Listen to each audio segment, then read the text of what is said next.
All right, welcome to another episode of Added Perspective with Josh. I'm Josh. Coach Nrgy. Aphrodite. All right, so tonight we're going to talk about fighting fair in relationships and how that looks. So, usually, I guess when people start talking about fighting fair in relationships, it's a little bit different because everybody has a different perspective of what is fighting fair. And for me, whenever I guess we talk about fighting fair in relationships, it's always centered around how people have arguments or have conversations. And the biggest barrier to actually, I think, fighting fair is when people's feelings get involved. It's kind of hard to just be like, okay, let me not, say something that's going to blow this conversation up. So when it comes to like fighting fair, I think that it's very difficult for most couples. Like it's very difficult to actually do. But that's the thing. I guess that's part of being in a relationship in general that, it's hard choices sometimes. Like sometimes you have those conversations where you get engaged in it, feelings get involved, things start being said, and there has to be a certain level of structure. So, but that's the thing about fighting fair. So, fighting fair relationships, do you think that that's possible? Right? Like, you gotta think that that's possible. It is possible if you have two willing people to fight fair. It's possible. Yes, two mature adults who both are in agreement with being civilized and not hitting below the belt. Yes, it is definitely possible. It's possible. Okay. So is this like a Disneyland fairy tale world possible? Or is this like a like a real situation? Like this is absolutely possible in a particular relationship. Because sometimes it's kind of hard to distinguish between the two depending on the subject matter. Because that's the thing. It's the subject matter that's the problem. Okay. Why? Because particular subject matters that are like really hot topics for certain people, right? Like everybody feels a certain kind of way about whatever subject that's brought up, True. right? So you could say, what's a good hot topic subject matter? Say, for instance, a person is not that reliable, Okay. right? And you always give them something, but it's never 100% done, right? Like it's never like, okay, you give it to them. Oh, it's always 50% done. They don't do it all the way, right? So when the person starts saying, "Hey, I gave you this about a week ago, and it's still not done yet. Like, what's going on?" The person that you say that to is automatically gonna get mad. Like they automatically gonna get defensive, and then it's like, okay, there's gonna be all these excuses for why it ain't done and why this is what I had to do and stuff like that. Then what's gonna happen is you go get mad because of the fact that they making all these excuses and you just gave it to them a week ago, right? Like you gave it to them a long time ago. So that's the problem right there. Like it's the back and forth, right? Like it's the personal stuff. It's the personal opinion. Like it is.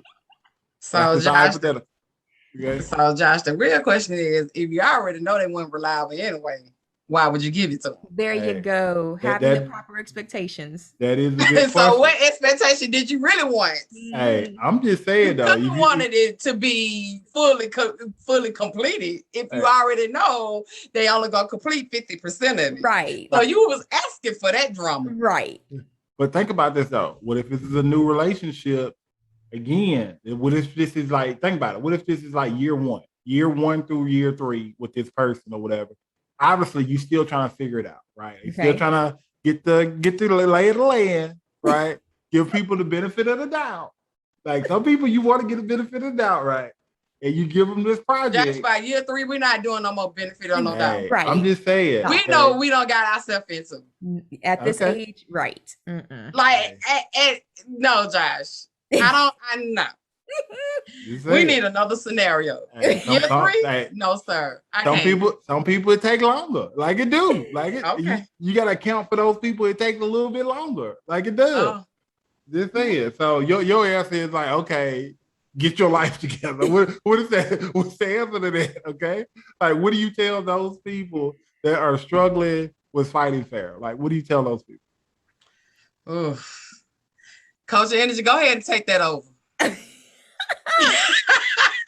Okay, to fight fair, it's you have to be aware of your emotions. You have to be aware of your triggers.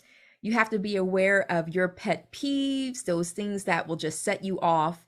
So therefore, when you are communicating with someone else and that topic comes up or that trigger is pulled on or is set, then you know that you need to use and utilize more patience in that particular situation or in that conversation in the moment. So definitely fighting fair, first of all, it involves basically controlling who and what you can control, which is yourself. Because unfortunately, you cannot control the other person. You can't control their reactions or actions, and you can't control their temper of how they're going to respond to anything like that. However, if you just really use patience, patience will be one of the first things that will definitely help.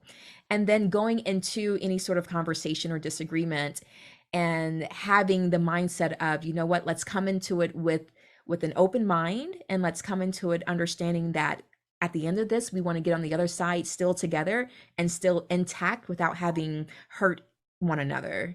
So that's how I'll start this off. Okay. Okay. That's very well said. That's a good saying. It is. So Aphrodite, what's the real? Go ahead. The real is Cause I was like, okay, we've heard her. Like, cause I see you was coming up with it. The real is, okay? Energy be on her little coaching, and you know what I'm saying? That sound all good, right? Like that really it works. It does. It does work. It worked. Okay. When our reality in our world, without being the energy world, that probably is. Yeah, that whole let's go take a break. We're gonna breathe for a second. You know, we're gonna realize we're not gonna. No, it doesn't always work. No. So I mean, it will work. So sometimes, because they might not have a chance, depending on the person. First of all, they might not have a chance to go and like really think about what they're about to say, depending on what the other person will say it already, right? Like, let's be very honest about this, you know, because people with a little snappy lips don't know how to control their lips, and you already said we cannot control them, correct? Right. So it's always going to be a reaction. Now, when we want to get to the fighting fair part, then you know it's got to be like somebody has to be the bigger person, but who's gonna be the bigger person? And it depends, because if it was me, I ain't gonna lie, I probably would be quiet the first time you probably snap, right? You probably had a mouth or whatever. I might be quiet and I might say like, you can't talk to me like that. And I'll be quiet, right? But Energy, I'm not gonna lie. You come back that second time with that same energy, that's not how this life is gonna work. Because you're gonna get this lip. Like, I'm just being truthful. Yes, I get it. So the thing about it is, do we have to, both of us have to be mature and grown? Yes. You know what I'm saying? You have to set boundaries. You have to know who you are first, because that's important. Yes. Know who you are and where you're and what is gonna trigger you. And sometimes, in all honesty, when you know those things, you pretty much know that I might need to remove myself from this situation or this conversation. Yes. Might. Yeah. But Energy, let's be honest, sometimes we don't get a chance to do that either. Do we not get a chance to, or do we not take advantage of the chance? Energy, sometimes you don't get a chance to. Yeah, I mean that's a valid point. And that's the God, and it's true. Yeah. So what happens? So Energy, what happens when you're in a heated conversation, right? And you wanted to remove yourself, or you might have tried to remove yourself, and the person kept following you. Oh yeah, been there. So you just be like, oh, don't, yeah. We're not gonna do that. Yeah, no, Nrgy. That's not how life works. Oh, I'm sorry, y'all. Sorry about that. You're good. You're good. Yeah, no, no. And if you've been there, done that, so you was just like, oh, I'm just gonna let you talk to me crazy. I don't know how long that works. Yeah. Yeah. Yeah. Yeah. Okay, so what is the solution to both of these situations? I'm guessing both of you guys have been involved in when we talk about a person not letting you, you know. So sometimes fighting fair is just getting them back what they gave to you. Ah, Being okay, honest. okay, Here goes Josh. okay, okay, yeah. Okay, Josh don't agree with that. I definitely don't agree with that because Sometimes you gotta gut punch them like they gut punched you. I, Okay. Then they'll I, understand that you know what, I can't come to that person with that foolishness. We're gonna go sit down. hey, like I said, I've never seen that work out in a way where where it's productive for anybody, not long term. Like it's Right. not. But Josh, it'll work. honestly, think about this though, right? Like most Okay. people, Okay, I'm being whenever people have conflict, most people don't think about how to de-escalate conflict. Mm-hmm. Like to I can see de-escalate, that. like how to de-escalate conflict, right? And when it comes from a couple standpoint, it's even more imperative for couples to learn how to de-escalate each other. Mm-hmm. So That's true. the first thing that most couples need to do is learn their partner's triggers. Yes, exactly. Okay. Yep. Like that I can get word, down with that. that phrase, like if you say these words to me, or if you say this letter to me, I'm gonna go off, right? Like you need to avoid that word, okay? Like you need to avoid that phrase.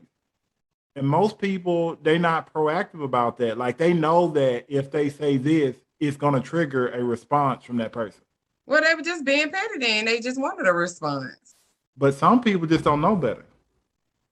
I'm gonna be honest. Some people don't know better because, like I said, some people did know better, they would not say the things that they say to their partners because of Oh, the Josh, fact I that it can't agree causes with that. problems. It causes problems.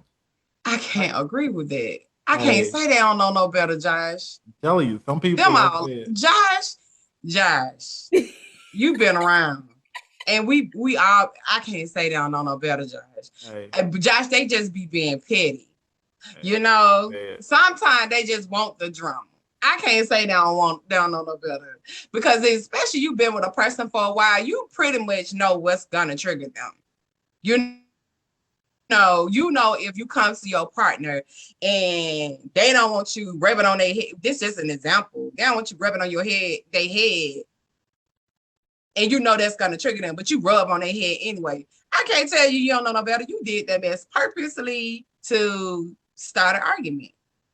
yeah, And that's not fighting fair. So I'm not giving an excuse, and they get no empathy about I don't know no better. Those are lies. I don't believe that. They couldn't come tell me that. You know better. hey. No, I wouldn't say that anybody should tell their partner that. I'm just saying, like most couples struggle with basic communication. Okay. So the stuff that they're struggling with, the rest of the information that they're getting is assumptions. They're assuming that they know, or you may assume that they should know. But if your communication isn't great, some things they may have forgotten, some things they may not know. Like seriously, especially if you don't have a day to day real dialogue with your partner. Like you know how much stuff you can miss when you don't even talk to the person like for real on a daily basis. I'm just saying, like some people have to reevaluate their situation and how they communicate with their partner because a lot of the information that a person may be working on and working with is assumption. You're assuming. Mm-hmm. I can see that, but I I think people know I think people, I just feel like they know the triggers though. Like it's certain words that you know might trigger you with your partner. You know, I don't know if I can give them that I don't know conversation. I don't know about I can't do that. Because the thing about it is we pay it. Okay, sometimes we pay attention, sometimes we don't, right? Okay. But majority of the time, okay, I'm gonna speak probably from women. I don't know about men. let me start it. No, men can be petty too, though. Okay, go ahead. What you got?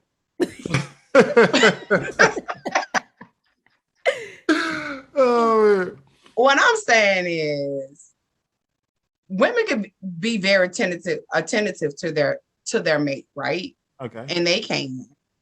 And we know like when it might jump off versus where it might not jump off. I just cannot see her saying, "Oh, I ain't know if I slapped his head, he was gonna turn around because like I can't see her saying that because majority of the time she knows, and that's just from my experience. Now, if it's something different, okay, and I'm open to all different platforms of it, but I don't know. You've been around a person 3 years and you don't know their triggers. I don't know. I don't know, Josh. Hey, I think that's one of those open to interpretation things right there. Like it is. Like I mean, that could, like you saying, that can go either way. Like it can. I just think that sometimes when you're around a person, especially a long term person for a long time, um, some people get complacent, I can see that. I can see the complacency, and it's but I like can't see the point of you just don't know. I don't I see mean, that part. people change. Like people change over years of being with one person. So what was once your trigger, you probably created a couple more triggers even being with that person. Like you probably that picked up like 3, 4, maybe 5 more triggers in the time frame you've been with a person. That's true. But what happened with these new triggers, right? Like if they don't know these new triggers, they may, like I said, they may know the old ones, right? Like they may know the ones that you're talking about. But what about the new ones that's been created by the relationship? They may not know those. So they doing all these things, they saying all these words to you and stuff like that, but these are new triggers, and you going off. Like a person just going off because again, not knowing 100% of the information. But I've seen that version of that too. And I think what you're saying is, I think that if a person knows all of your old triggers, know all the stuff that you've been through, know all the stuff that has made you you. Yes, they know all of that kind of stuff. So I agree with you on that. It's just anything that's been created by the current relationship, the new stuff. They may not know about the new stuff. Right. Okay. So that's just my whole thing on that. But the whole fighting fair thing is it's a very interesting conversation for a lot of different reasons. It is. I can Yeah. see that. It is. So if you really think about it, is there like a real benefit to a person like having a fair conversation with their partner? What's the benefit to doing that? Well, it'll keep some of the strife down. How about Okay. that? Okay. Yes. You're not hurting the other person, causing wounds and things that need to be healed over time.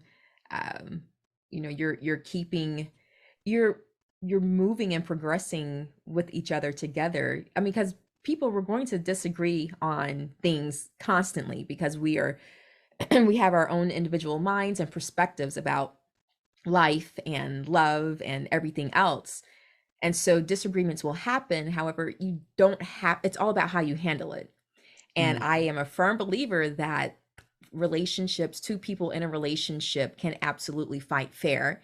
They can absolutely be respectful and they can be caring and keeping the other person in mind whenever they're having these discussions, being mindful of, okay, well, let me make sure that I don't say anything that's going to be hurtful.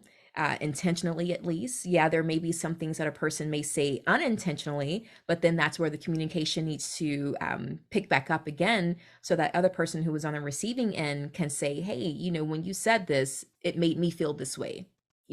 So Mhm. just constant communication, knowing yourself enough to know your own triggers, and then communicating what your triggers are to your partner.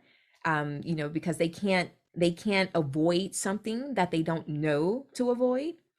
Right. So definitely so many benefits, especially if there are kids involved, kids are in the household, kids can pick up on the energy, and whether or Yep. not the parents fight in front of the kids or not, kids can still pick up on it. So just, not having to have such um, a hostile household, Environment. because we deal with so much outside of our houses anyway. When we come home, we need to make sure that our home is our safe haven. We need to make sure that our homes are that place of where it can be peaceful, and to where we can still be ourselves, be vulnerable, and still understand that our partner, no matter how vulnerable and open that we are, our partner is going to respect that and not take advantage of it.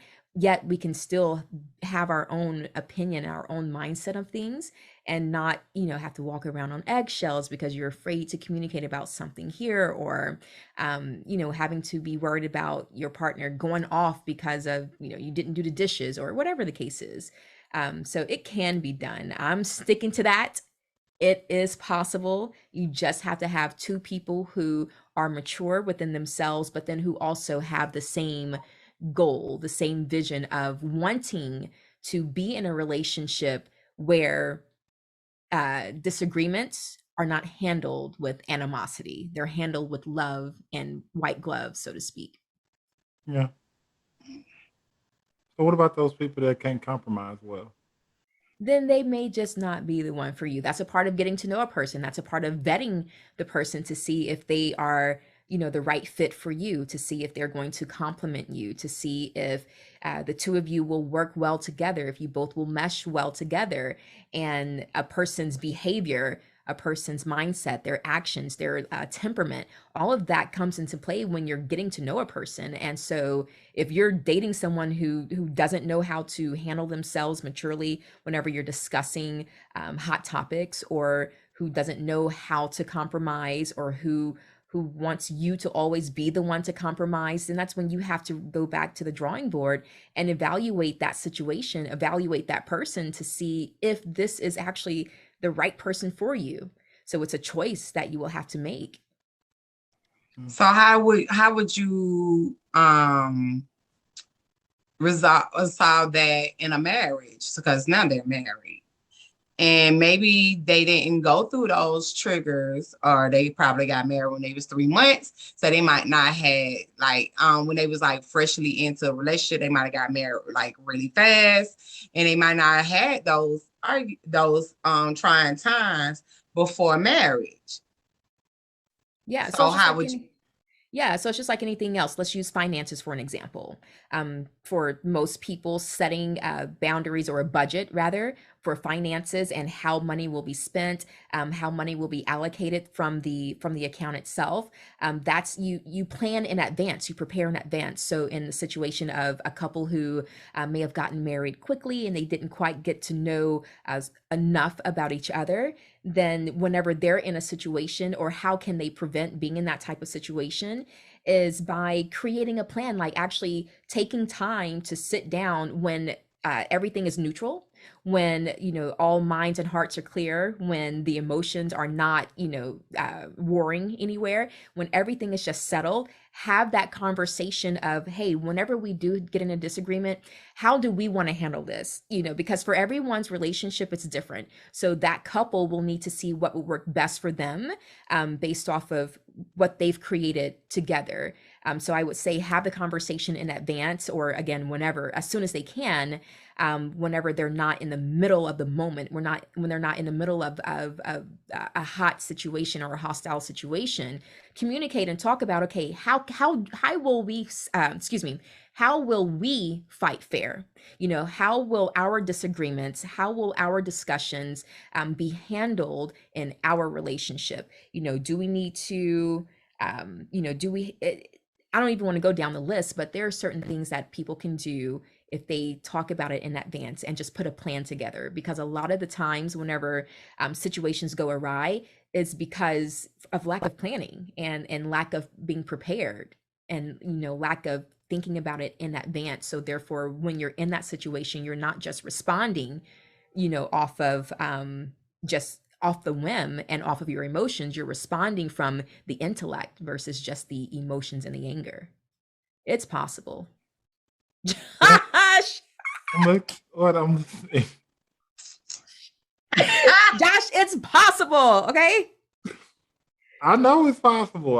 I'm very aware that it's very possible.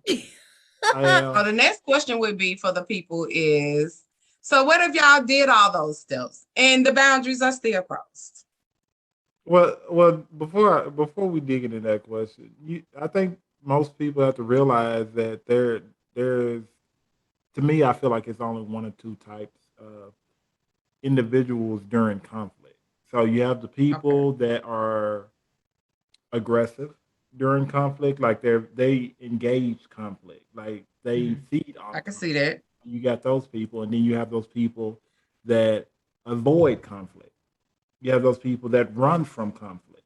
You got those people that would rather not say it just to not have conflict. Not to have conflict. Okay. So you have those types of people too. And I think that, I guess, when you're getting to really know someone, you have to know which is which. Like, you have to know who that person is when things come up. Are they the person that wants to talk about it, or are they the person that avoids it? Or are they the person that runs from it? And once couples get to that point where they have discovered which person is which, then you figure out how to handle conflict from there. Right. Right. But until you can figure that part out, because if you know that the other person is aggressive or that they engage conflict, then that means that you have to alter the way that your conversations go. Right. So that means that the choice, like the word choices that you use in that conversation, have to be different. Like, you can't say, you did this, you that. You can't say anything that revolves around you.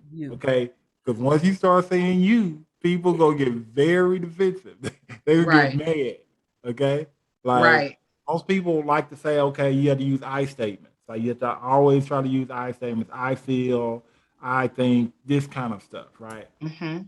And it's very clinical when you start saying I statements. It is. It feels very structured. Yeah. Because most people are not used to using I statements. Yeah, it's not natural. Yeah, it's not natural at all. So it's like you have to physically teach yourself something different in order to communicate with the other person. Mm-hmm. And a lot of people don't understand how critical communication is before they enter into a relationship. Right. Because it's different when you're single. It's different. Like, you can just say what you want. It ain't like it's like a big deal. You can just say whatever you want. But when you get into a situation with someone else and they personality different, and then you gotta merge personalities plus merge lives too, it gets complicated. Right. Like, it does. And, again, gets more complicated if they bring baggage into the relationship. Like, they bring all this stuff from past relationships and speak on it. Past situations, and stuff like that. It gets more complicated. And then it's like it almost turns into you being that person's therapist. Like, you gotta, help them out with their problem. Yeah.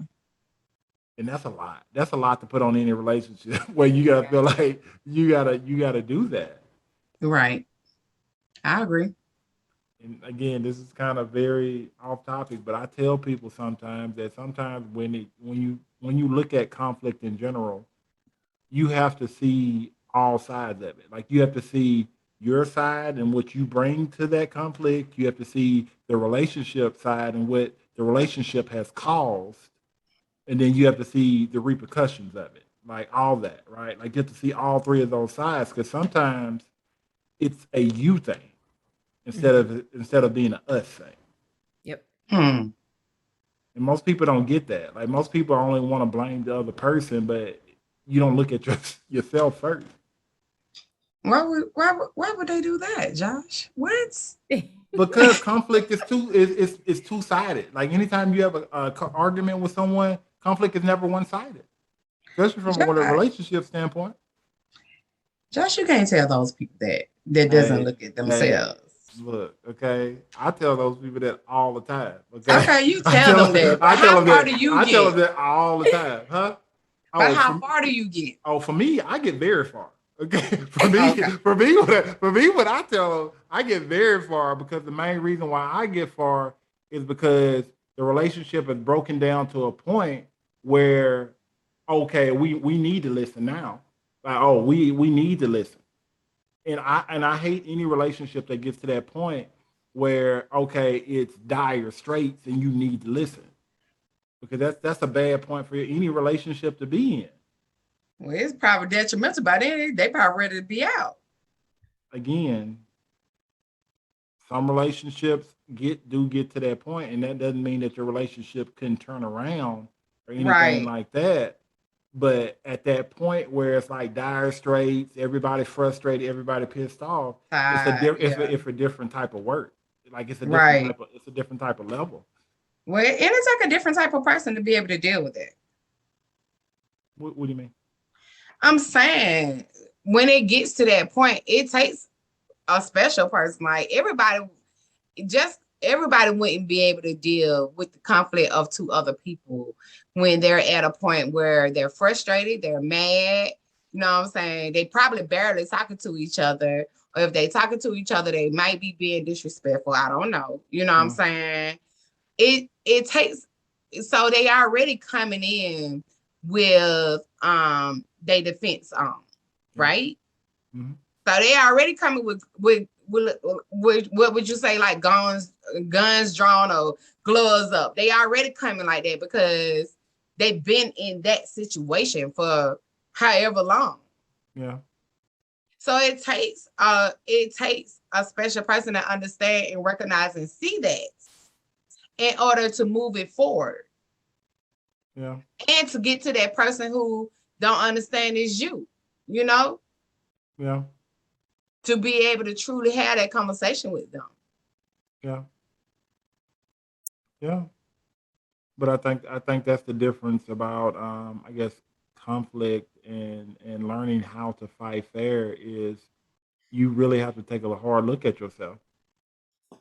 Like the people in the relationship really have to take a hard look at themselves. Right. I can see. Like, cause if you don't, you're gonna forever be frustrated about why we're having conflict. Like you always gonna ask that reason, like why are we having this conflict? And then when you can't figure it out and you get all frustrated and people get upset, then that's when people start like seeking counseling and stuff like that to try to figure out why we have this conflict. And whoever they seek out, that person's gonna tell them, hey, well, have you looked at yourself? Like, have you looked at like your part in the conflict? Like, have you looked at like your individual part and how all of this starts? Because if you don't actually look at that, right? Like, because most people, I guess, whenever they start a process, it's always the other person is the reason why certain things are happening. And if both parties are pointing at the other person about, okay, they are the reason why this is happening, and nobody's looking at themselves, then how do you ever get to a point where there is any type of resolution or there is any type of like move a way forward there? So the biggest thing is just self-analysis. It is. Yes. Yep.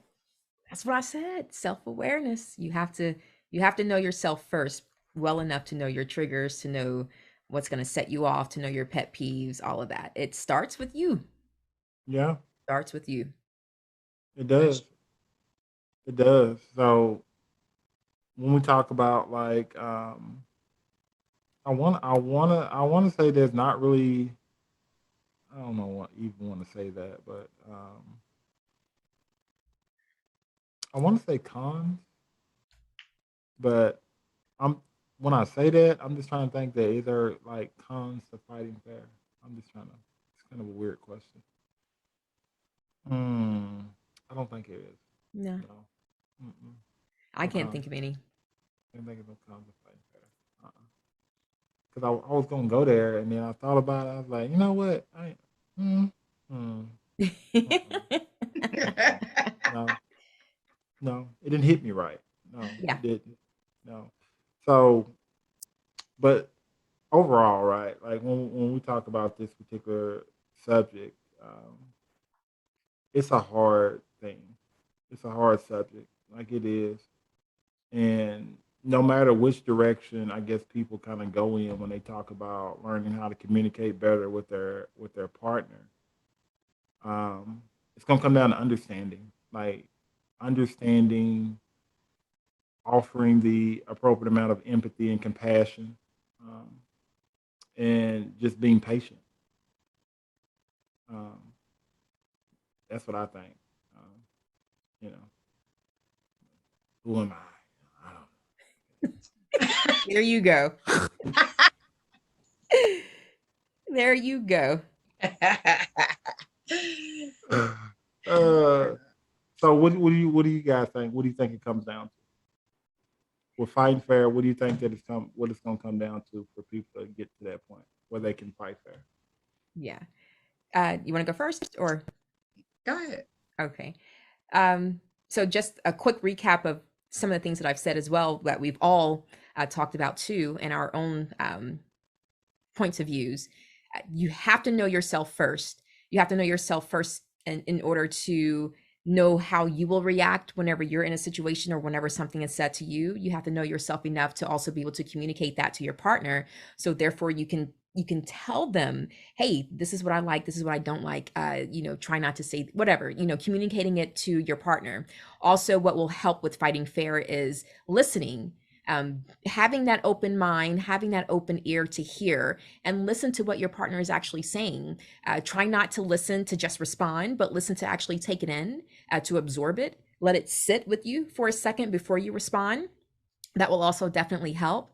And once let's just say if you all have kind of crossed those lines, some hurt feelings may be involved at this point, create some sort of not a routine, but create something that you all can do after it's all said and done.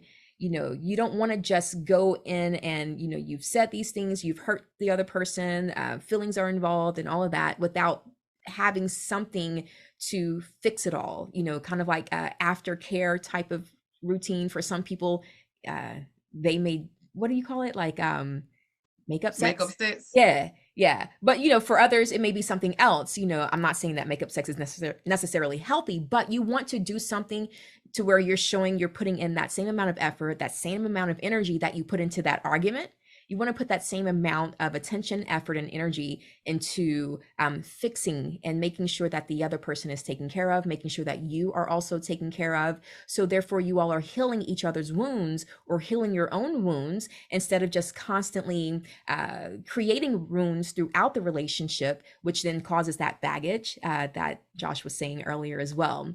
And then also, be mindful of the time. The timing is important too. So be mindful of what your partner may be going through, where whether they're coming home from work or whether they have a big event that they have to get prepared for mentally. Be mindful of the time, and if you have to, schedule a conversation when you both are able to come from a clear head and a clear space, in order to just keep it as fair and as equal and as balanced as possible. So this is Coach Nrgy. Those are my thoughts, and I am done speaking.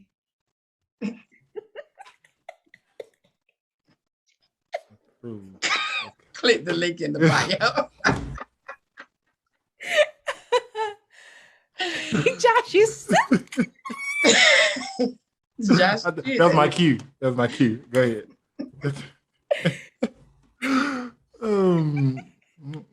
Yeah. No, I can't even be that serious. Let me stop. Okay. Oh man. So, I do agree with both of y'all about, knowing yourself and your triggers. Also, you also sometimes just have to be able to walk away and just take a break, or when it comes down to timing, I agree with timing, because everything is, sometimes you got to know, understand, everything is not a rush conversation and it has to happen right then. I also think you should really think about what you're going to say. I believe in thinking about what you're going to say. You know, when you're having those type of conversations, you know, think about it, and it will, you know, lessen the friction when you think about it, and you be like, okay, I know I'm not going to say that because it might cause this particular situation. So I'm about to be real petty and say, so if all that don't work and they still acting up, you just gut punch them like they did you. Okay. Yeah. Mm-hmm. Yeah. Okay. And this is Aphrodite. Yes. No. No, but seriously, like I truly agree. You know, those things will help with you know, trying to fight fair, because it's hard to come back after having a hard fight with your partner. Yeah, you have to love on each other. Please, please love on each other after having that disagreement. And if it didn't go as well as you wanted, as well as you may have planned, love on each other at the end of the day. Yeah. Well said. Yep. All great points. So, you know, this has been another fun-filled episode of Added Perspective. I'm Josh. Coach Nrgy. Aphrodite.